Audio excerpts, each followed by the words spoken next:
etapas, lo que va a ser la infección, la latencia y la transformación celular. Entonces, pues se va a introducir, este virus se introduce en una persona susceptible, ya sea por contacto directo o pues por transmisión sexual. Pues se va a diseminar por vía extracelular o intracelular y este proceso de diseminación dura de 5 a 6 horas. Y el virus va a pasar por lo que se va a extender por los nervios sensitivos para llegar a los ganglios neuronales, donde permanece de forma latente. Vamos a tener que la primoinfección puede ocurrir en niños. Dice que algunas veces también el niño puede adquirir el virus cuando nace por tracto vaginal, ya sea una madre infectada. Que el periodo de incubación de este virus es de 2 a 20 días. Entonces, vamos a tener que en la mayoría de los casos llega a ser asintomático, en un 95% de los casos, pero pues que también puede ser sintomático presentando síntomas como vimos. El virus 1 pues, nos va a causar el herpes labial, la gingivoestomatitis, el panadizo y el eczema herpético. Y el virus 2 pues, nos va a causar vulvovaginitis, lesiones en el pene, escroto, perineo y nalgas. Y después tenemos que va a tener una resolución en 10 a 15 días, pero va a permanecer de forma latente en lo que son los ganglios sensoriales. Los nuevos brotes que aparecen de este herpes virus se dice que puede ser por una reinfección o depende mucho también del estado inmunológico del paciente, ya sea que tenga alguna depresión, que llegue a sufrir una insolación del paciente, una infección, fiebre, estrés, que tenga alguna enfermedad inmunológica, que tenga también SIDA, leucemia, etc. Dice en el cuadro clínico, pues que en el 50 al 75% de los pacientes llegan a sentir eh, algún síntoma antes de que ya se presente el acceso, que 24 horas antes pueden llegar a presentar la que son las parestesias o una sensación de ardor, y que ya se presenta, cuando se presenta el acceso, pues es que va a ser una o varias vesículas en racimo sobre una base eritematosa, que estas se pueden llegar a transformar a lo que son pústulas, y también puede haber después úlceras o incluso costras melicéricas, y que normalmente se puede acompañar de lo que es prurito y ardor. Este proceso pues va a tener una evolución aguda, desaparece normalmente en 1 a 2 semanas, pero que puede recurrir hasta 3 a 8 veces en el primer año. El acceso primario pues dura más tiempo y se acompaña de síntomas locales y sistémicos. Puede presentar lo que es eritema, edema o necrosis, o ya también puede presentar en ocasiones cefalea, malestar general o fiebre, y que pues puede durar de 2 a 6 semanas. Empezando con el herpes labial, pues eh, dice que normalmente está en el límite entre lo que es piel y mucosas, por lo que va a predominar pues en el labio o cerca de la boca, y que se puede acompañar de eritema polimorfo de 7 a 10 días después de la reactivación. El herpes genital, pues que va a afectar lo que es el glande o vulva, pero también que cuando aparece herpes perianal, que se puede acompañar de tenesmo, algún exudado rectal, y que a veces se puede complicar y ocasionar también retención urinaria. El panadizo herpético, cuando afecta a los niños, afecta principalmente dedos. Dice que esto ocurre por la autoinoculación, que pues ocurre por una infección oral.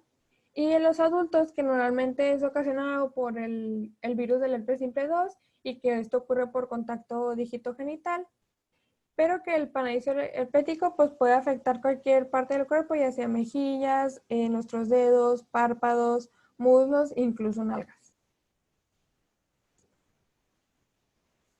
En el herpes neonatal, pues casi siempre ocurre a causa del virus del herpes simple 2, en un 75% de los casos. Y esta forma es más rara, diseminada y grave. La infección pues puede ocurrir cuando el bebé nace por parto vaginal, cuando el bebé también puede ser contagiado cuando nace por rotura prematura o temprana en membranas o incluso por contaminación por el personal de enfermería, y que más comúnmente ocurre en prematuros de 4 a 5 días de edad, pero que pues el riesgo lo podemos disminuir si se hace una cesárea con las membranas intactas o si o tras la rotura antes de 4 horas.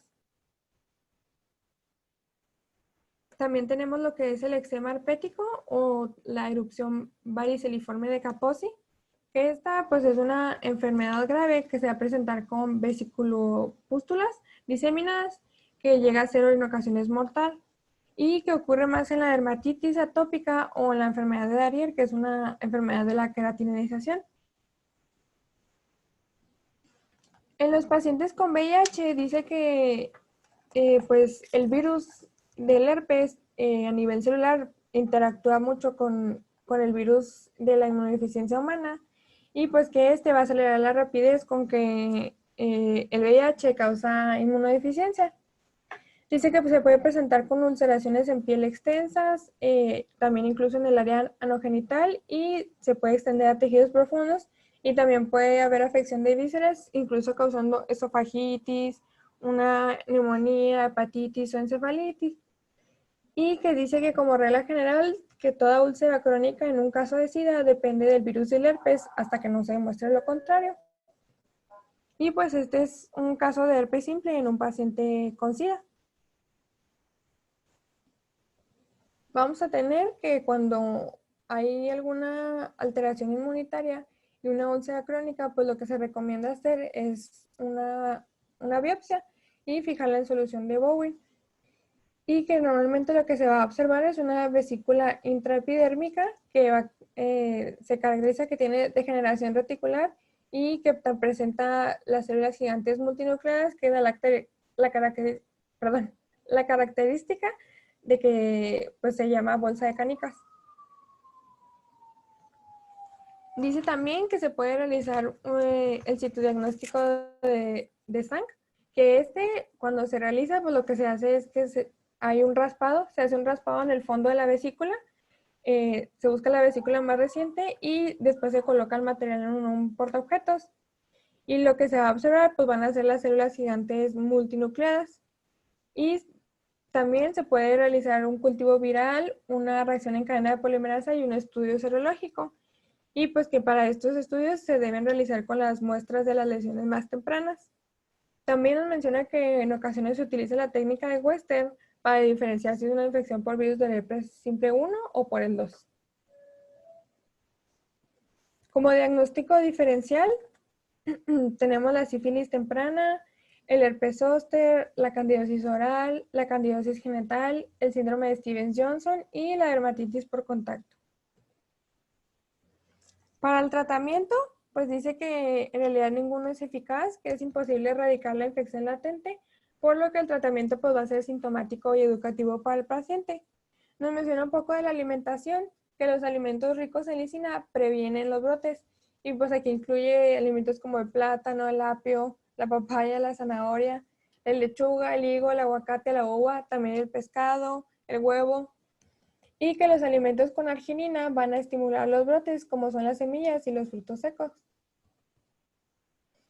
En el tratamiento para la piel dice que pues, se puede comenzar con fomentos con té de manzanilla y subacetato de plomo de aluminio, y que después se pueden aplicar polvos secantes a base de talco y óxido de zinc, y que cuando el paciente presenta dolor se le puede dar ácido acetil salicílico o indometacina.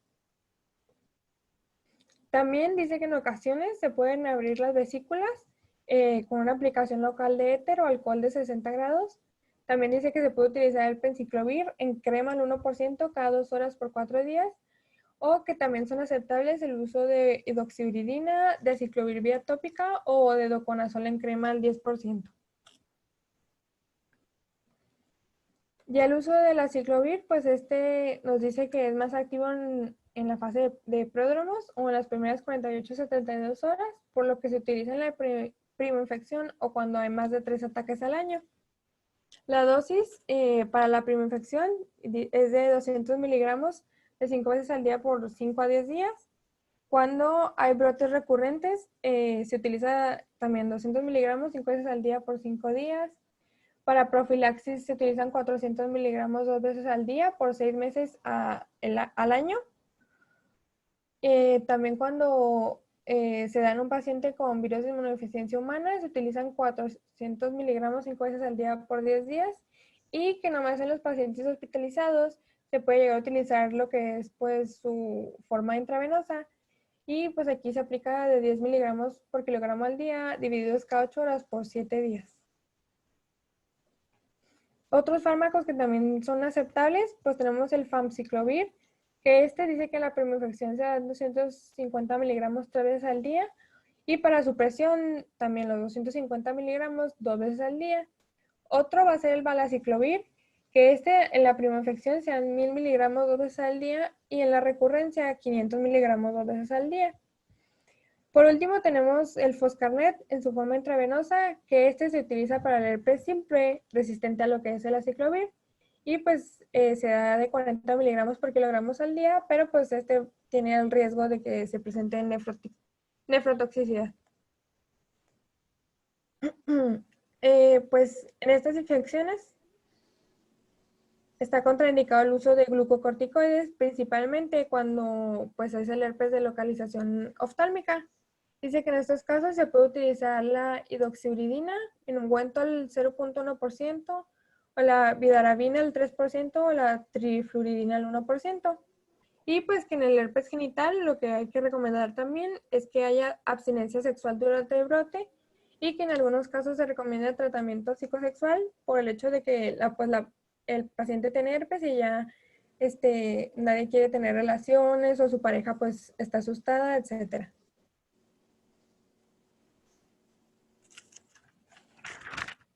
Si quieres regresarte a lo de la clínica también, por favor. Sí. De la patogénesis, pues es ahí bastante extenso, sería como durar bastante tiempo con eso.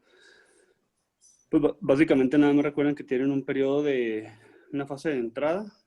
En esa fase de entrada van a participar principalmente de glicoproteínas, que es la B y la C. Entonces, glicoproteínas se unen a la superficie celular y permite la entrada del virus a las células. Aquí pues hay otros tipos de receptores que van a participar también. Posteriormente viene la fase de expresión de los genes virales, en el cual otro tipo de proteínas y enzimas van a inducir que se integre el virus del herpes hacia el ARN de las células, y eso va a empezar la transcripción. Luego ya viene la fase de replicación.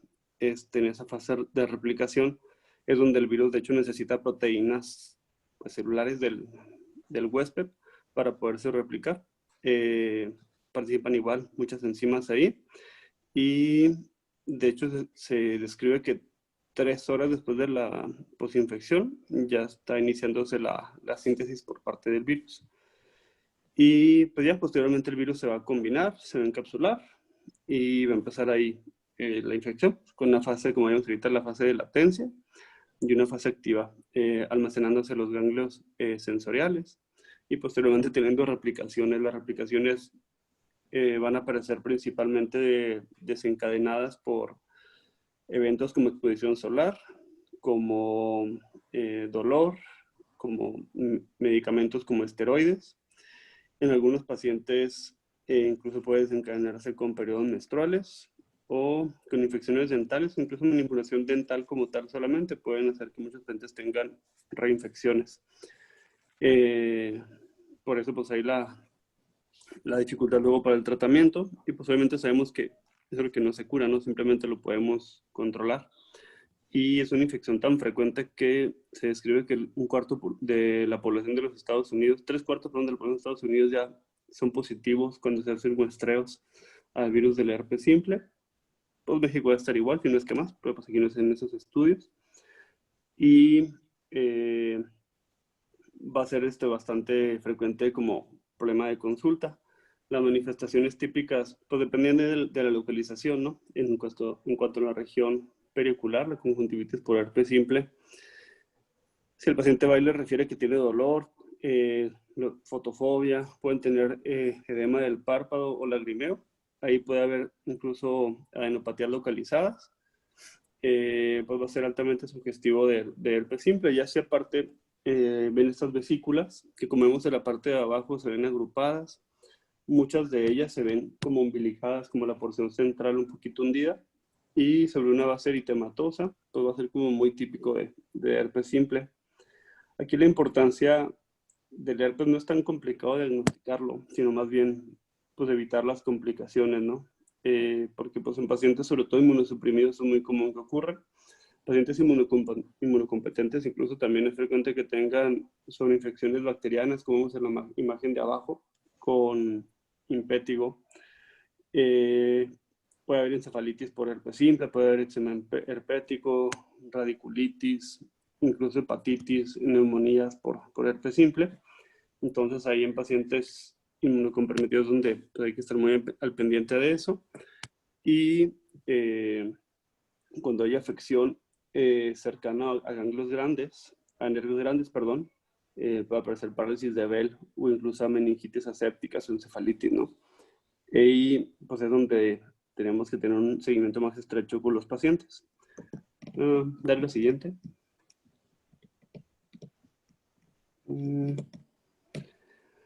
Lo siguiente.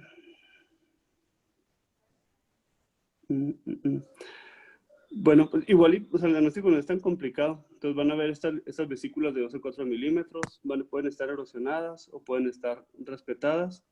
Dependiendo de la localización, es más frecuente que coalescan o no. Hay veces que, como en la imagen de arriba, vemos que están las vesículas como solas, ¿no?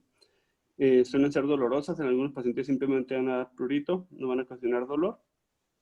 Y siempre van a ver esa base eritematosa en donde están las vesículas, que es como algo muy típico de ellos.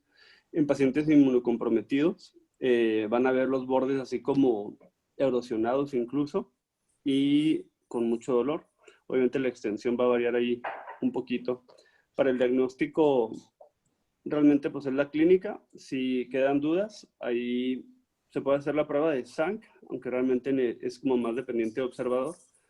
Y en sangre, pues hacer PCR para herpes simple. Con eso van a confirmar el diagnóstico. Eso lo hacen principalmente en pacientes inmunocomprometidos, en donde tienen cuadros muy extensos y luego queda la duda si puede ser o no. En cuanto a los hallazgos histológicos, los queratinocitos se van a ver con núcleos como de coloración como grisácea.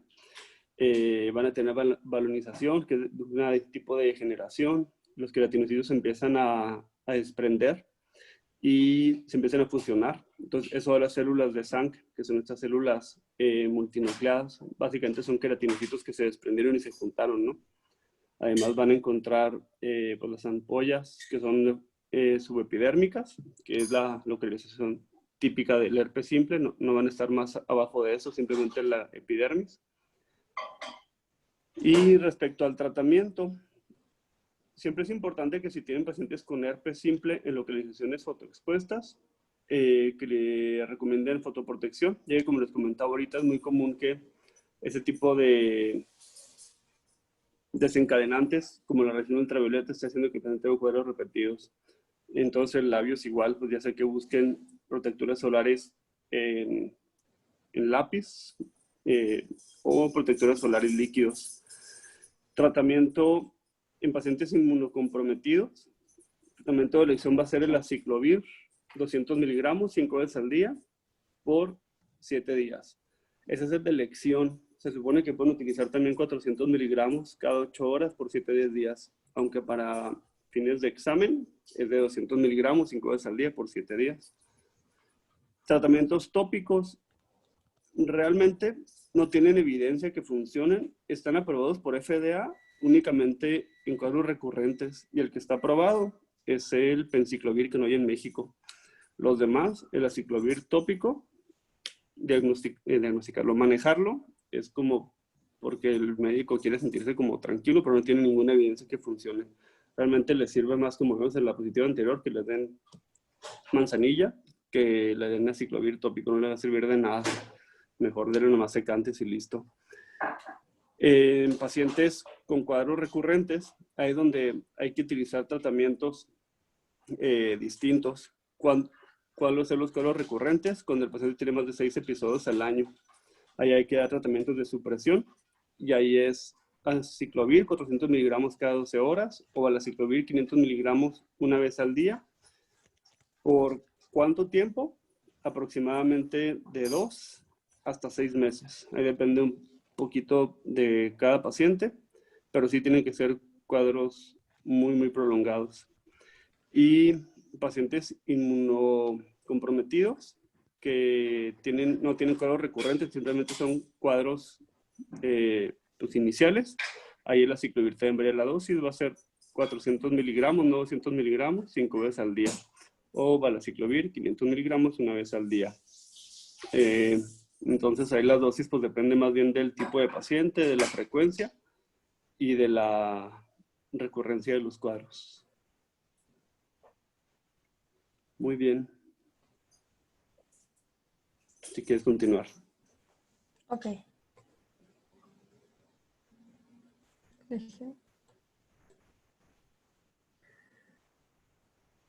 Ok.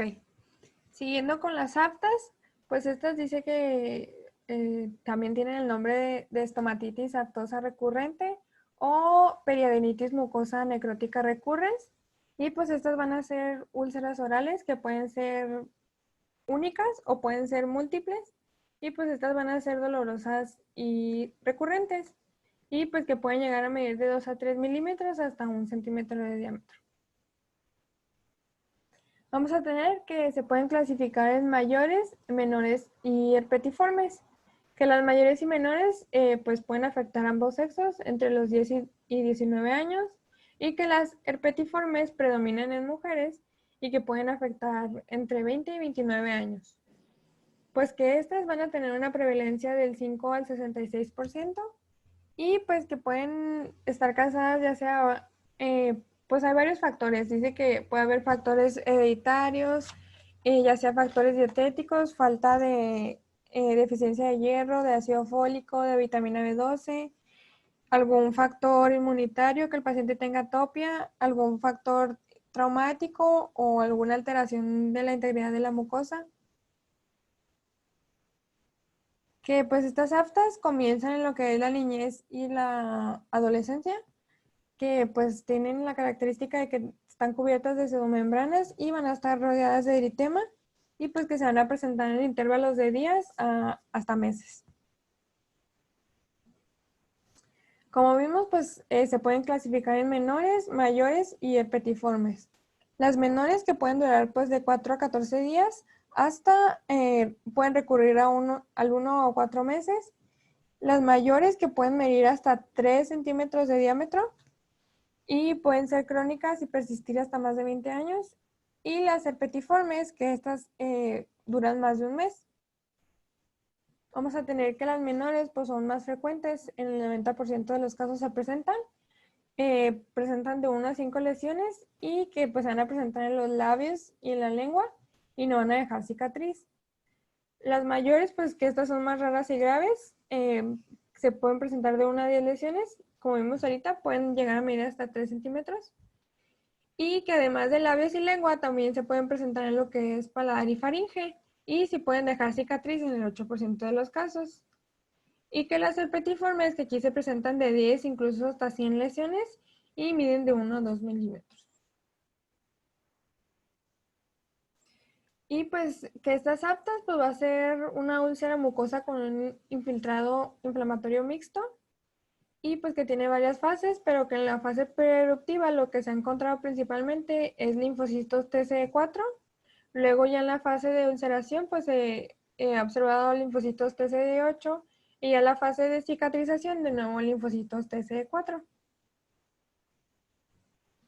Para el tratamiento, pues dice que también en realidad ninguno va a ser eficaz, que el tratamiento pues, es para disminuir los síntomas, pero también pues el tratamiento no evita las recurrencias. Se puede utilizar glucocorticoides locales, también se pueden utilizar tetraciclinas, también enjuagues con clorhexidina al 0,1% o enjuagues con benzidamina. También dice que se puede utilizar alguna crema con ácido 5-aminosalicílico. Y pues ya que en casos más graves se puede utilizar ya glucocorticoides sistémicos, también se puede utilizar colchicina de 1 a 2 miligramos al día, también se puede utilizar la talidomida de 100 a 200 miligramos y también dice que en algunas ocasiones se puede utilizar ya sea factor de transferencia y gamma globulina. Y es todo. Muy bien. Ahí con las aftas básicamente me interesa que sepan pues las tres morfologías, ¿no? Que son las menores, mayores y la estomatitis herpética. Las aftas menores, ustedes se conocen como aftas de Miculix, es el 80% de los casos, de hecho, y básicamente son lesiones de 1 centímetro menor, ligeramente dolorosas y que en 1 o 2 semanas cicatrizan sin dejar secuelas. Las aftas mayores o de Sutton es el 10% de los casos, miden más arriba de 1 centímetro, son dolorosas y sanan dejando una cicatriz. Y la estomatitis herpética, que es el 5% de los casos nada más, son múltiples ulceraciones, así como las de la piel, pero pues en mucosa oral. Sabemos que piel pues, no va a formar vesículas porque no tiene una epidermis, entonces van a ser como múltiples exulceraciones de 3 milímetros de diámetro y van a tener un cuadro también, más o menos en 1 a 4 semanas van a cicatrizar sin dejar, van a sanar, pero sin dejar cicatriz. Y el tratamiento pues depende de eso, ¿no? De qué tipo de lesiones son. Y los desencadenantes también varían un poquito. Cuando son las estomatitis las menores, pueden ser por traumas, puede ser por estrés, puede ser por predisposición genética, tabaquismo, cambios hormonales. Cuando las estomatitis ya las complejas, las mayores, ahí varía un poquito incluso ahí. Vale la pena que abordar al paciente y empezar a buscar ciertas comorbilidades que pueden asociarse, como puede ser enteropatía por gluten, enfermedad de Behçet, que la de Behçet pues igual y vamos a ver las úlceras genitales, la uveitis y síntomas inflamatorios sistémicos, ¿no? El síndrome MAGIC, que es úlceras en boca y en genitales y cartílago inflamado. El síndrome FAFA, que es fiebre periódica, estomatitis aftosa, faringitis, y la última es linfadenopatías. Y la neutropenia cíclica, en la cual cada 3 semanas va a haber úlceras orales y neutropenias. Entonces, ese tipo de comorbilidades son los que las pacientes con úlceras mayores son los que vale la pena como diagnosticar. Es raro, pero igual y también puede estar asociado a deficiencia de hierro, de zinc y de vitaminas, principalmente vitamina B1, 2 y 6. Entonces, realmente es como lo complicado con pacientes con aftas recurrentes, que puede haber muchas asociaciones. Dependiendo del tamaño de las aftas es donde van a tener que empezar a hacer como algún tipo de abordaje y empezar a dar tratamiento. Obviamente, pues si ya encuentran alguna comorbilidad, alguna asociación, una deficiencia vitamínica o lo que sea, pues bueno, pues ya va a ser más fácil, ¿no? Porque ya le van a encontrar el tratamiento. Si no, pues realmente es, pues ni modo, empezar ahí a aguantarse y darles tratamiento. Tratamientos, pues lo más sencillo son los anestésicos tópicos, ¿no? Que es el canca que conocen aquí en México, que ese pues va a ser básicamente un anestésico tópico. Los lavados con clorexidina, pues a menos de que el paciente le estén como sobreinfectándose, están bien, pero realmente sí lo llegan a incomodar al paciente.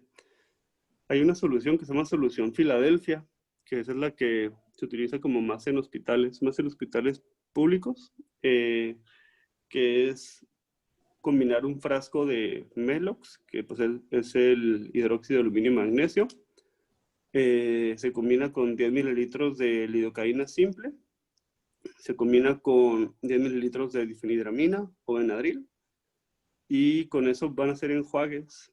Aparte, pacientes, pero eso cuando sospechan de cándida, pueden agregarle un gotero de nistatina y con eso pues hace como una película y eso le ayuda al paciente a que esté con menos sintomatología. Igual sirven pacientes, por ejemplo, con pénfigo, pacientes con estomatitis por quimioterapias. Les ayuda mucho a mejorar los síntomas, pero igual tienen que estar haciendo los enjuagues así como muy, muy frecuentes porque pues les dura como 1 hora o 2 el efecto. Y esteroides tópicos sirven más cuando el paciente va iniciando con la úlcera. Cuando tiene horas que le apareció, desinflama, rápido quitas la inflamación y evitas que crezca mucho las lesiones. Y ya en cuanto a lo tomado, colchicina, la talidomida, incluso tetraciclinas también, pues van a utilizarse más por su efecto antiinflamatorio y eso le va a ayudar al paciente también a que tenga menores molestias. Y los esteroides también vía oral pues van a ser de utilidad en pacientes con cuadros recurrentes o lesiones muy severas.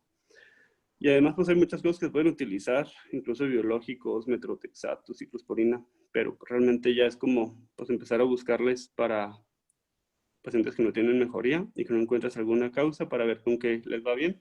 En general, colchicina y talidomida les va bien usualmente, sino pues empezar a buscar otro tipo de alternativas. Muy bien, ¿te quieres seguir? Sale. Muy bien, vamos a seguir con herpes zóster.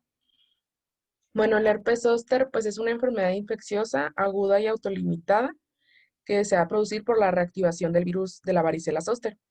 Es una afección de la piel, bueno, lo que lo caracteriza es que es una afección de la piel y de los nervios periféricos y tiene un trayecto dermatomal, o sea, ocurre en un cierto dermatoma.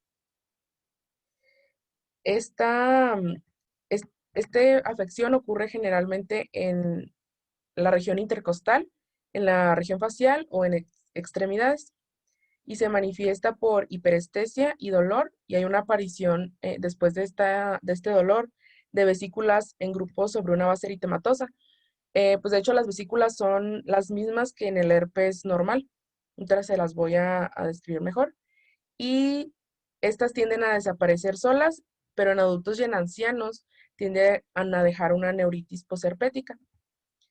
Tiende a aparecer en todas las razas y hay más predominio en los varones y se ven más en adultos en edades entre 30 años y 75, pero también se ha observado en niños y de hecho se dice que si se ven niños menores de 2 años donde no había una infección previa por varicela, pues el contagio tiende a ser materno-fetal.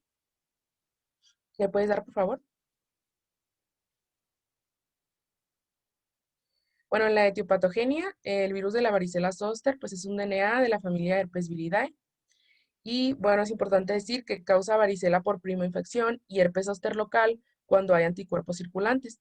Entonces, en realidad lo que se cree es que la inmunidad celular va a suprimir la actividad de la varicela zóster en la primera infección, o sea, cuando se infecta por primera vez, pero conserva la latencia. Y entonces cuando hay una disminución de linfocitos T, hay una reactivación del virus y es cuando ocurre el zóster local.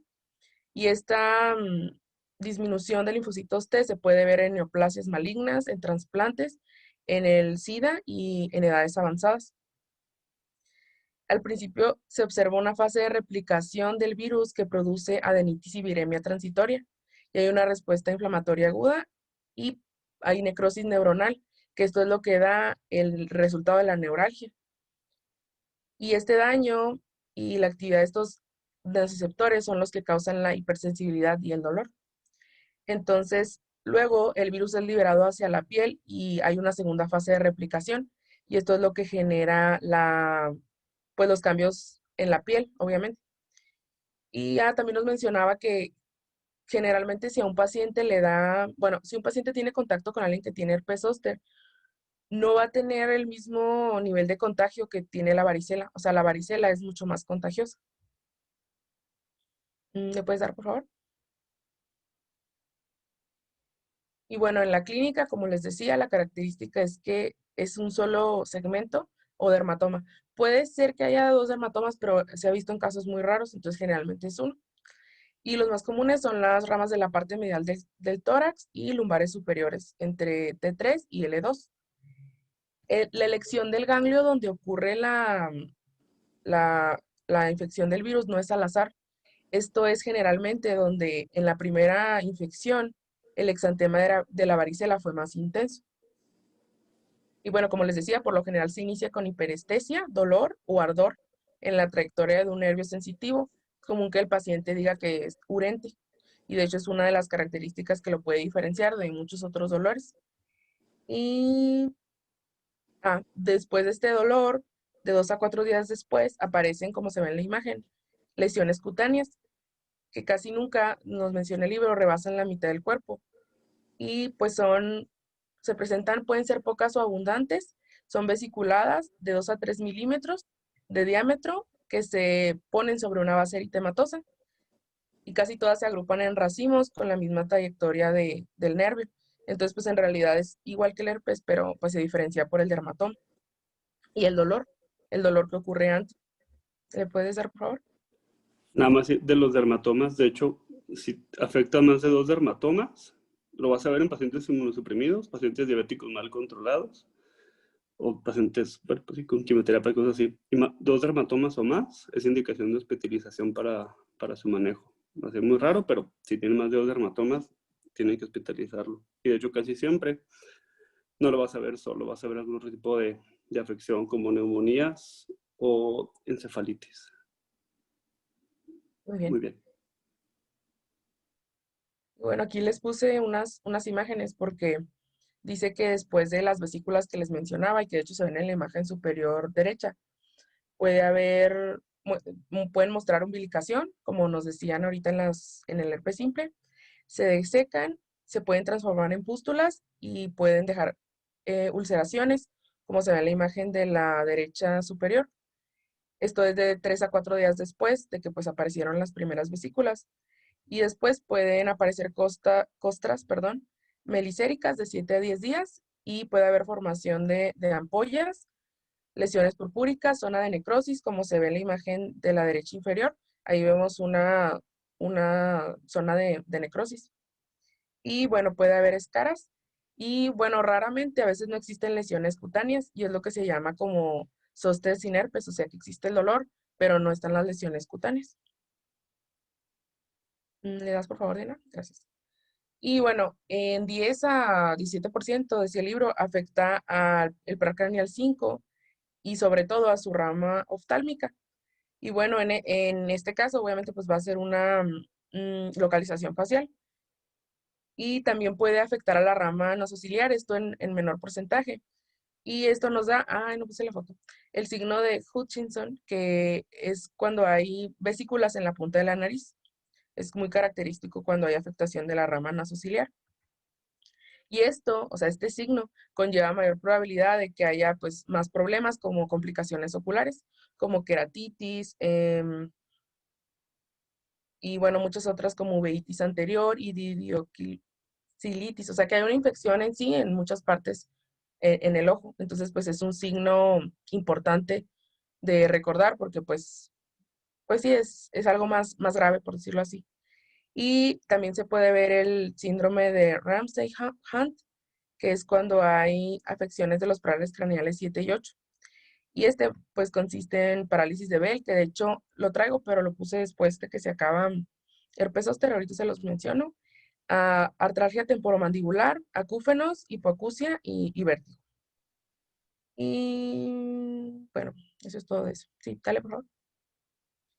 Bueno, en la histopatología, ahí se ven vesículas intraepidérmicas formadas por degeneración balonizante. Estas contienen fibrina, leucocitos, células epiteliales y eritrocitos. Y también se pueden ver células gigantes multinucleadas, que son las que se ven en la imagen. Y también aquí podemos ver las células en bolsa de canicas, que eran características también del herpes normal. Bueno, simple más bien. Y pues en la dermis media y también en la superficial se pueden observar infiltrados inflamatorios y pues generalmente, bueno, se va a ver así la histología. Y los datos del laboratorio, pues nada más les quiero mencionar que dice en sí que no son muy necesarios, generalmente el diagnóstico es clínico, pero que también se puede hacer el diagnóstico por citodiagnóstico de sangre, por la prueba que también nos mencionaban anteriormente. Y bueno, pues que obviamente se van a ver igual que en el herpes simple. ¿Me puedes dar, por favor? Y bueno, el diagnóstico diferencial se puede hacer con herpes simple, eritema multiforme, dermatosis medicamentosa, prurigo ampollar y eczema alérgico agudo por contacto, que en sí lo que lo diferencia es pues el dolor urente que va a existir antes de de las lesiones dérmicas y que de hecho este dolor muchas veces se puede confundir con otros tipos de dolor. Por ejemplo, si es facial, se puede confundir con migraña o si es, bueno, al principio obviamente de los síntomas, antes de que aparezcan pues sí, las vesículas en la piel. Y también se puede, bueno, decía ahí que hasta puede ser angina o infarto, o sea, pues se puede creer si está en el pecho o algunos otros dolores abdominales, como, pues sí, vesícula o colecistitis o cosas así, apendicitis. Y, mm, pero que lo va a diferenciar es que es tipo urente. Y pues generalmente los otros dolores no son urentes. Entonces es importante preguntarle al paciente cómo es el dolor. Y bueno, ya, ¿le puedes dar, por favor?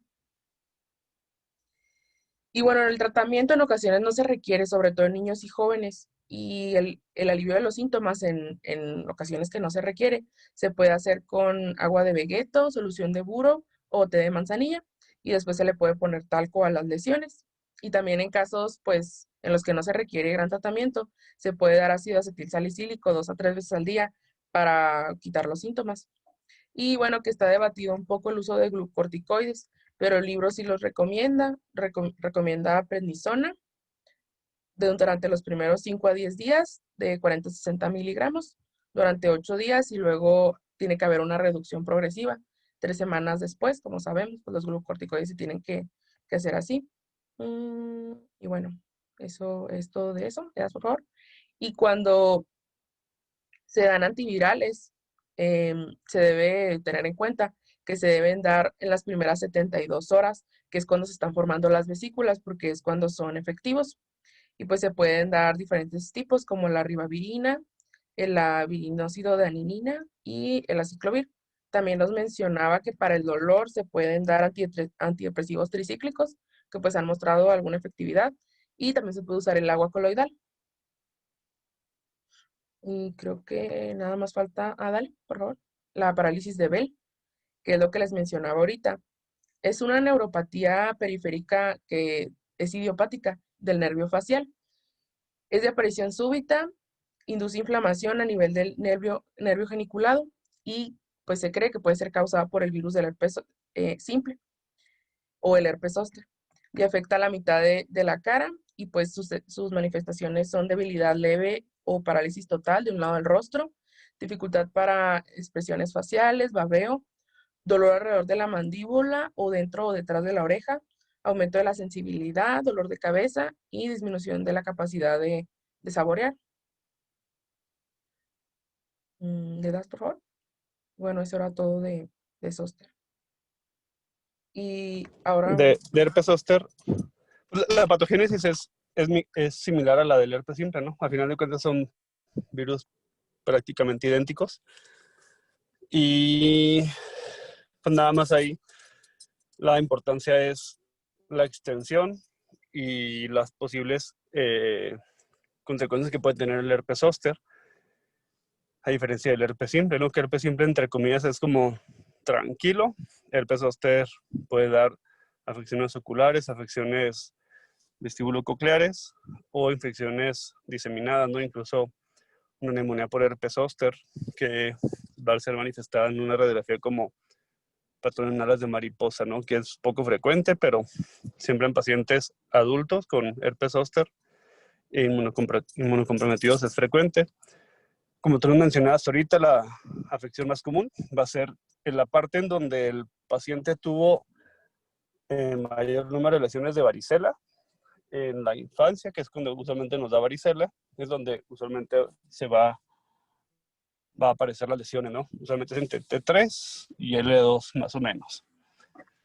Y hay casos en los cuales el paciente no tuvo varicela y va a tener una primoinfección, digamos, por herpes zóster. También puede pasar, pero va a ser poco frecuente. Y casi siempre cuando va a iniciar las lesiones tenemos una primoinfección, o hay quienes lo denominan como aura. Va a ser básicamente la aparición de prurito, ardor y adenopatías, incluso dolor, sin que haya lesiones. Y posteriormente empieza a aparecer el rash, ¿no? Que son esas vesículas en el sitio del dermatoma afectado. Para el diagnóstico, pues igual, si no queda completamente pues sí, de certeza el diagnóstico PCR para herpes zóster va a ser el de elección, principalmente cuando tengamos afecciones oftálmicas o vestibulococleares, pues ahí vale la pena hacerlo. Y en cuanto al tratamiento, pues la diferencia es la dosis de la aciclovir, ¿no? Aciclovir, en el caso de ese tipo de pacientes, va a ser 800 miligramos cada 4 horas o 5 veces al día por 7 días. Pues si ambas la aciclovir va a ser 1 gramo cada 8 horas por 7 días. Y pues ahí el uso de esteroides, aunque puede ser peligroso, también puede ser de mucha utilidad. ¿Por qué? Porque puedes dar el esteroide vía oral al mismo tiempo que el antiviral y con eso vas a limitar mucho el daño neural que va a dejar el virus, ¿no? La principal, pues sí, motivo de dar esteroides es eso, prevenir la neuropatía, porque es muy frecuente que ese tipo de pacientes desarrollen neuropatías postherpéticas. La neuropatía postherpética es como si tienen un cable que se peló, ¿no? Entonces el cable está dando así como chispazos en forma inadecuada y eso el paciente pues lo siente como hormigueo, dolor, punzadas, anestesia.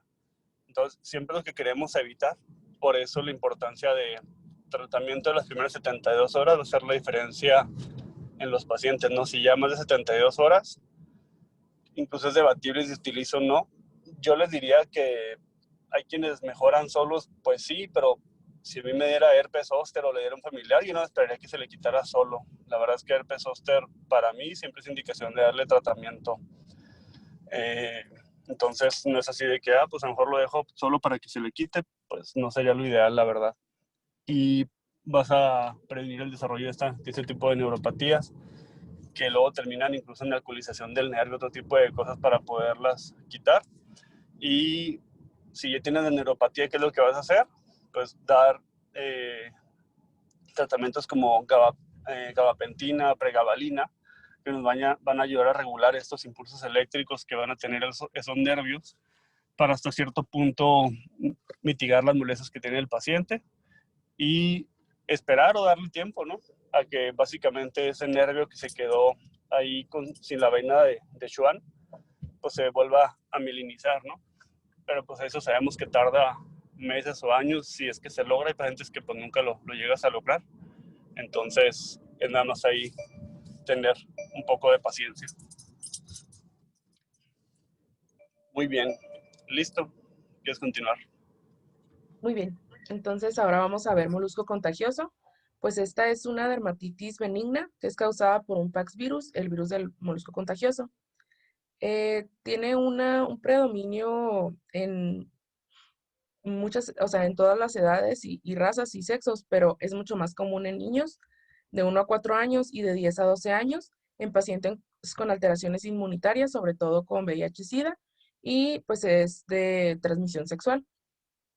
Las lesiones en la piel se ven como neoformaciones de 2 a 3 milímetros, tienden a estar aisladas o abundantes, y dice que abundantes es más con niños o con pacientes con alteraciones inmunitarias, y son umbilicadas. También nos menciona que se relaciona con clima húmedo y caluroso y con deportes de contacto como la natación, bueno, no, con deportes de contacto, también con la natación y con uso de fomites, que es muy común el contagio con uso de fomites. ¿Le das, por favor? Bueno, la etiopatogenia se produce pues por el poxvirus que les mencionaba, es DNA y es transmisible por contacto directo o por fomites. Y hay 4 tipos, pero 2 son los que más se describen. El 1 es el de alta frecuencia y es a nivel mundial. Y el 2 se da más bien en adultos varones y en serotipos VIH y es por transmisión sexual. Eh, Se cree que la etiopatogenia es por la deficiencia de los linfocitos T. El virus en sí se va a replicar en el citoplasma de las células epiteliales y va a tener su transformación viral en el estrato de Malpighi. Cuerpos de inclusión citoplasmáticos, perdón, partículas virales y restos celulares se van a ver en este estrato. Y también está muy, bueno, se cree que el antígeno HLA tiene mucha implicación en la etiopatogenia. Y bueno, como se va a ver, es que en la capa granulosa va a ocurrir un cambio de color de eosinofílico a basofílico en la tinción que pues ocurre con hematoxilina y eosina. Entonces aquí se ve cómo cambia de eosinofílico a basofílico. ¿Le puedes dar, por favor? Y bueno, el cuadro clínico tiene un periodo de incubación de una semana hasta 50 días. Las localizaciones más frecuentes va a estar en cara, en troco, en extremidades en niños, en parte baja del abdomen, en muslos, en pubis, en el glande y en la región perianal en adultos. Tiene sus excepciones en palmas de las manos, de las plantas de los pies, en la boca y en los ojos. En estos lugares no se va a encontrar. Y pues como les decía, tiene aspecto papular, que son las neoformaciones. En general son muy abundantes y van de 1 a 3 milímetros, pero pueden alcanzar hasta 1 centímetro. Rara vez son gigantes, o sea, rara vez son mayores a 3 centímetros y son duras, de color ya sea piel o blanco amarillentas, translúcidas y umbilicadas. Y al exprimirlas van a dejar un material grumoso.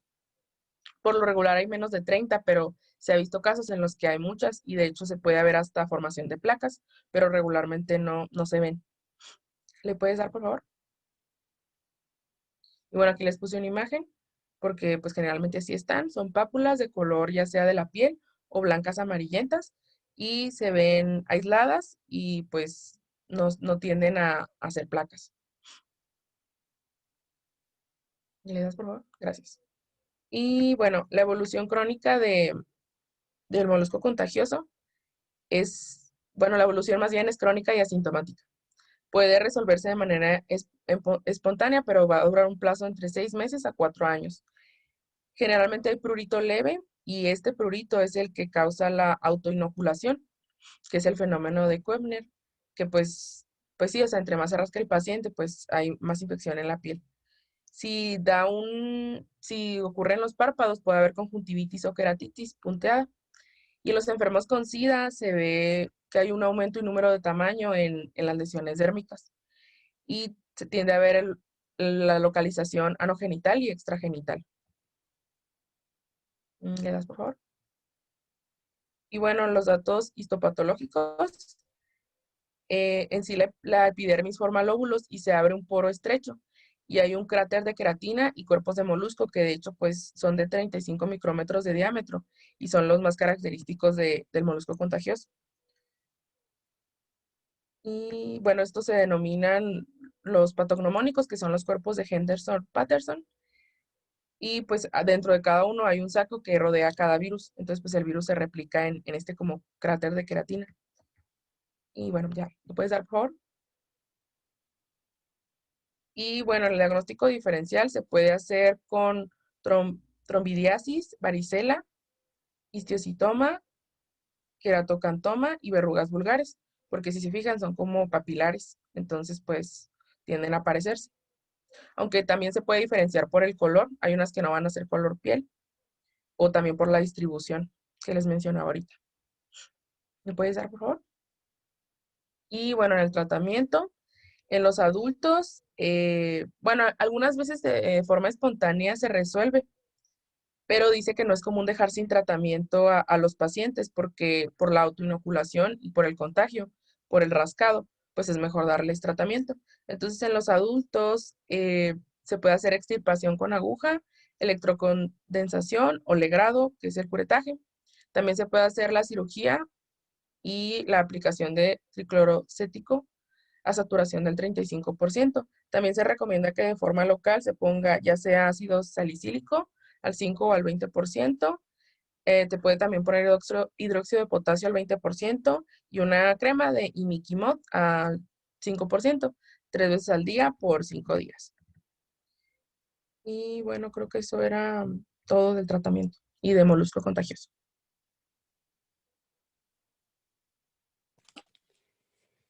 De los tratamientos, básicamente los podemos describir como tratamientos destructivos o los tratamientos químicos.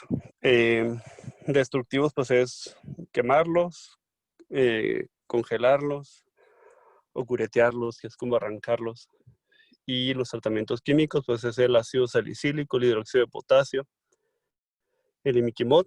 El imiquimod básicamente va a estimular el sistema inmune a que termine por eliminarlos. La ventaja de estos es que pues, las molestias son menores. La desventaja pues es que tienes que darle tiempo a que se vayan quitando poco a poco. Y en ese inter, pues el paciente tiende a darle molestia, ¿no? Empieza. Entonces, ahí es donde, pues básicamente tenemos la disyuntiva si pues, nos esperamos a que se le quite, que se aguante, o pues mejor ya se los quitamos de una vez. Entonces, realmente los tratamientos destructivos, pues es como más sencillo. Ahí lo que pueden utilizar es anestesia tópica. Dejan ahí unos minutos y ya al niño le va a molestar mucho menos. Y en adultos, pues, nada, aguantarse un poquito más, ¿no? A tolerar mejor ahí ese tipo de molestias. Siempre que vean adultos con molusco contagioso, lo más común es que sea por transmisión sexual. Y en niños, pues es muy fácil que sea por contacto directo, como decías tú ahorita, ¿no? Clases de gimnasia, actividades deportivas grupales, natación, todo ese tipo de cosas va a ser común que el niño tenga el contacto con el virus, y como es una piel delgada todavía, pues va a ser relativamente sencillo que se contagien. Adulto no, adulto tiene que tener una superficie con una cortada, una pérdida de la solución de continuidad para que pueda contagiarse, ¿no? Por eso es común de transmisión sexual en región de pubis. Y a diferencia del virus del papiloma, virus del molusco contagioso necesita epidermis para poder sobrevivir. Necesita un estrato córneo. El virus del molusco contagioso no vive en mucosas, entonces va a estar solamente en la piel. Si pacientes mujeres tienen, va a ser solamente labios mayores hacia afuera, labios menores no puede tener, y en el caso del hombre, pues en pene no puede haber en glande, ¿no? Y la histología, pues los cuerpos de Henderson-Patterson van a ser los típicos o las lesiones patognomónicas de este tipo de infección. Y pues básicamente. Muy bien. ¿Qué tema sigue?